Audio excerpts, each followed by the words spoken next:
যিজন মানুহ জীয়াই আছে সেই মানুহজনক মৃত্যু বুলি ঘোষণা কৰি সেই মানুহজনৰ হাততে মৃত্যুৰ নটিচটো দিয়া হৈছে। শুনক, বুজি পাব। আৰু এই আটাইকেইজন মানুহৰ NRCত নাম শুদ্ধভাৱে স্পষ্টভাৱে আহিছে।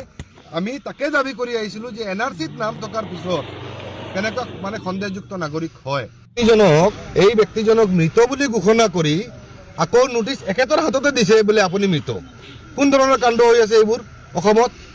যি ধৰণৰ নাটক, আৰু স্পেচিয়েলি কথাটো হ'ল যে আনঅফিচিয়েল ইনষ্ট্ৰাকশ্যন দি বহুত কাম বিহলৰ দ্বাৰা কৰোৱা হৈছে।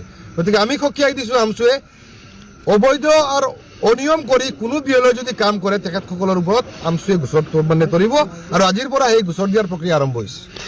আপোনাক কি মৃত সজাইছে নেকি? মোক মৃত সজাইছে। মোৰ ইণ্টাৰনেশ্যনেল পাছপোৰ্টো আছে। কি আপোনাক কি বুলি নোটিছ দিছে? পিছতো আপোনাক মৃত বুলি ভোটাৰ লিষ্টত নাম কাটিছে। মানে হেৰি নোটিছ আহিছে? নোটিছ আহিছে। শ্বেয়াৰ কৰি দিব।